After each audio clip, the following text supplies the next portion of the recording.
Parts Dave says, if you don't already know how, you should learn some basic CAD design and 3D print replacement parts when no longer available.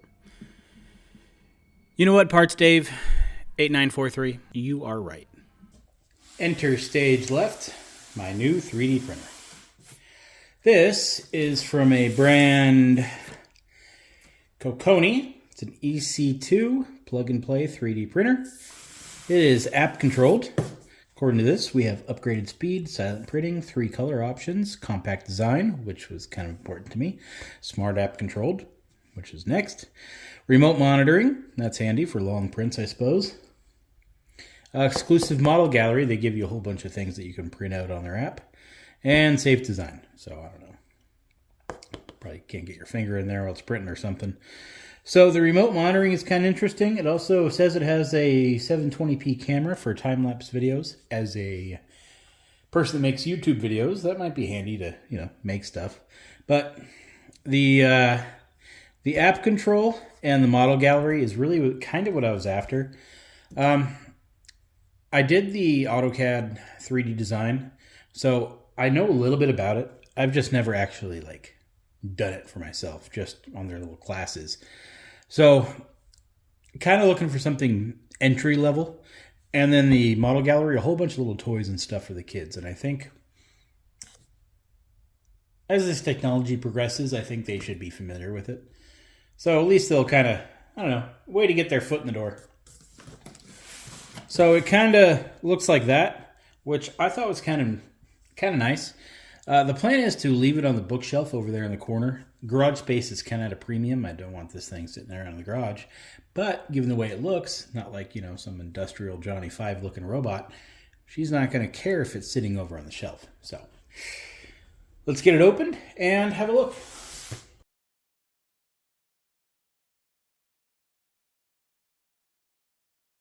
So we have a little filament cartridge on the back. I'm assuming it's preloaded, but I don't know. Little microwave door. Get that out and have a look at the inside. Looks like we got some circuitry, some axes, some printing bed, a little fan. Don't see a camera though. Guess it's in there somewhere. Don't know. Okay, got it plugged in. Let's turn it on. That's kind of neat. I don't know what it's doing. Zeroing itself out, maybe. Alright, so when you turn it on, the printer is going to start to flash. That is doing its self-test procedure. It takes 30 to 60 seconds, which is about right. And then the white indicating light will stop flashing and the printer is ready to use. So I guess we're good to go now. You can download the Printer Control 3D app while waiting. Yep, I already did that. Log in, register, did all that. Creation space, So I've relocated it over here into the corner where it can just sit and do its printing. Been using it for about a month now to make various things. Like this is a ceiling fan clip to hang little streamers for the little girl's birthday party. These are little miniature outboard stands for my little mini outboards. Just little various things. The lady bought this, hanger thing at IKEA. And it came with a couple of hooks, but obviously you always need more. And the hooks are expensive and only at the store, and the closest IKEA is hundreds of miles away. So I printed these little S hooks and painted them gold to kind of match. And you know what? They're working great. They the metal ones are. Whoops! Apparently I'm trying to turn on the oven. Anyway, the metal ones they weigh more, so they hold better. But the little plastic ones, they work fine too. I made the daughter this little plastic folding chair for her little toys and whatnot, She really likes it. Yeah, on their app, I'd show you, but I use my phone to record, and the app is obviously on the phone. But anyway, the app has like a little model library where you can just go download and make stuff, and that's where I got the chair from. So that's what he does. Anyway, enough screwing around. Let's try to make some outboard parts. Alright, I guess I can actually show you how the login failure, huh? I mean login failure. But it's connected to device. Yeah. Looks good to me. Don't know what kind of login failure you got then. But anyway, I guess I can show you. So yeah, you can go to their models and you can, download stuff. And then, jumping frog, vase, little stuff. But I'm going to go into my models. Where's that? There we go. Models. So here's the models. Here's the little clips I made. There's little S-hooks. And here's some carb clips. There's me. That was kind of neat. Minecraft characters. Where is... let's try to make these. So this is a carburetor clip. They fail and they break all the time since they're old and brittle.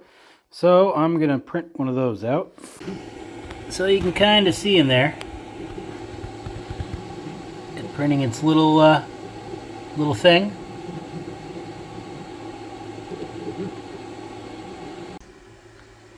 Oh, here's the little model of myself I made.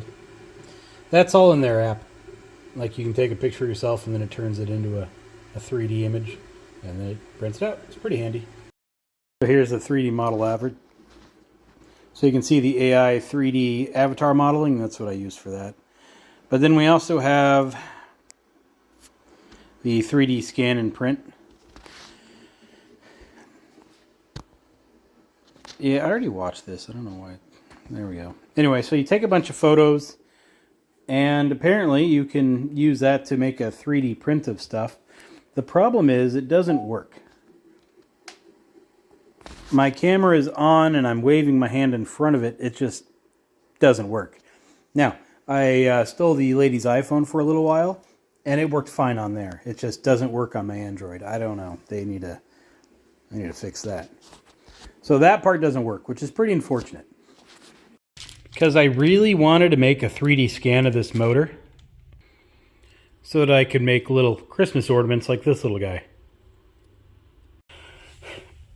But yeah, that function doesn't work on my phone, and the lady getting the phone from her, that's an act of Congress, so that ain't gonna happen. I'll figure it out eventually, but time being, no Christmas ornaments.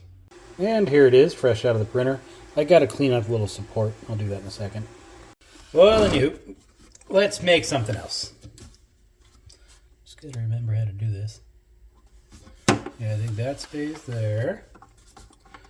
Unlock this thing. Pull this out. Pull this out. I remember how. Oh yeah, clip. Undo the clip. Push in. Pull the tube out. And you yank out your plastic. And then in goes our blue. It's so interesting how it's doing its layers, because it's not doing just the same pattern. It does a crosshatch, then it does an opposite crosshatch, then it does another angled crosshatch. It's just interesting how it's making this plate. And now it's kind of doing a series of squares. So every layer is oriented differently, probably to make it as strong as it can. And that's all the it's built-in software doing that. I just designed the part and put it in there. Oh, it's done. Ooh, purdy, purdy, purdy. Apparently the AI didn't feel the numbers that I put on there were important, but that's all right. So what this is intended to do, first you get all the big O-rings out of the way.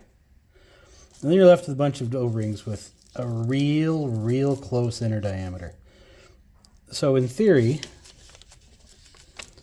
which I should have spaced this out a little better, I guess, is this will tell us what O-rings are what. Yeah, definitely should have spaced that out better. Maybe I'll make another one.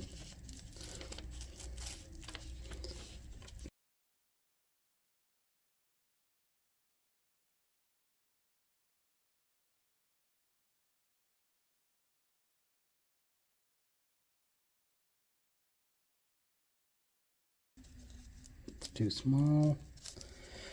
But this O-ring kit may be used on other things too. Like these two little guys. They're not listed.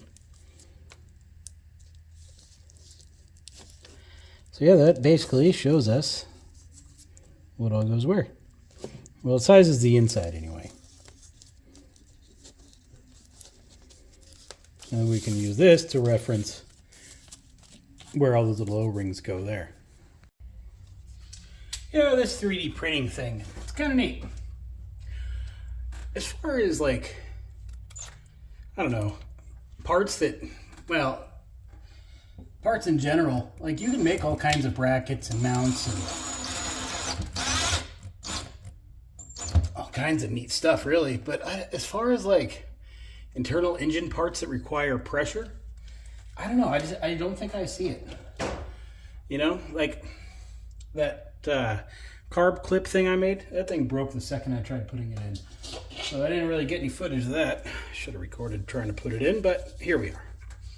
But I mean, like this little bracket.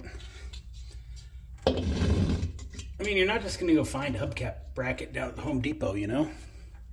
Like little things, like even if I wanted to make a little tachometer holder, I'd have no problem printing it on that thing. And, you know, oops, things like my little O-ring holder, perfect. Now you can make all kinds of neat stuff with a 3D printer. Like this little guy, a little memory card holder. You know, just neat little stuff you didn't know you needed. You think of it, you print it out real quick. But like my little hubcap holder, I mean, let's say you're going to cut that out of a piece of wood, you'd be there all day. And I don't think you would have a better result than the 3D printer can give you. I would say it's good for rapid prototyping of just things, or especially like one-off parts. It's great. The other thing I was thinking too, you know, this is the switch adapter to take a newer style switch and put it in an older controller, you know, the trim switch. So it took forever to make these little things out of a piece of wood. Hours and hours. This, you just 3D print it and go about your merry way. It'd work fine right off the bat. So yeah, it has its purpose. This has its place. So far, I'm happy to have it. I like the look of it since it blends right into the house and nobody even cares it's there. It can sit right next to the toaster and not bother anybody. It's not an industrial machine. Well, an industrial looking machine like my laser machine there. So yeah, overall I'm happy with it. I gotta get that app working though, because I really want to make a little 3D printed little mini outboard. That'd be fun. Little model. But we'll see. All right, everybody. See you later.